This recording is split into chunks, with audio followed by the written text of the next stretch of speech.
med et større antal flygtninge er behovet for flere gravpladser også steget. I Esbjerg bliver det her i Gravlund, at muslimerne i fremtiden kan begrave sine døde.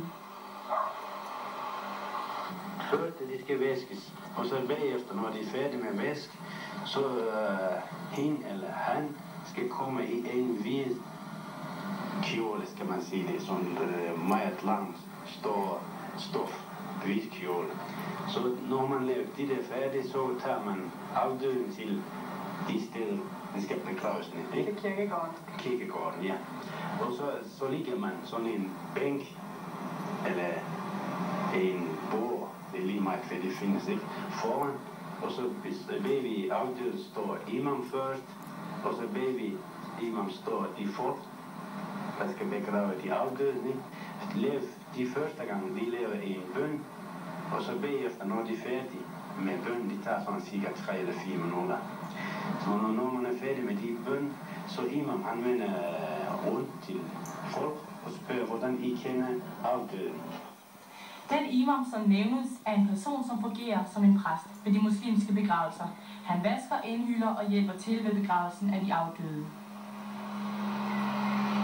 Det er muslimsk specialitet, det er afdøden. Det er lige meget om det er kvinde eller mand. Jeres ansigt, de skal vende mod Mekka. Det vil sige, jeres højre skulder, de skal ligge ned, og venstre skulder, de skal stå op. Og så de vender mod Mekka hele tiden. Sådan er vores tradition til begravelse. Der bliver ikke sunget? Nej, normalt, man synger ikke i islam, men imamen, han kan godt læse måske 5 minutter eller 10 minutter fra Koranen og tværs, man siger det, ikke? Ellers, man synger ikke i. Bliver der smidt blomster på graven, som de gør i næste begravelse? Normalt det gør man ikke, men det kan godt være nogen, der kan smide noget blomster på begravelsen, men normalt man plejer ikke gøre det. Men hvem kan det? Alle muslimer. Alle muslimer? Ja, alle muslimer. Dem, der er muslimer, det er lige med, om de er danske, eller de er tyrker, eller de er somalier.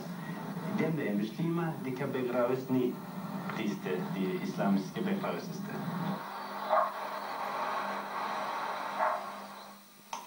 Den muslimske gravplads er blevet godkendt af Esbjerg Kommune.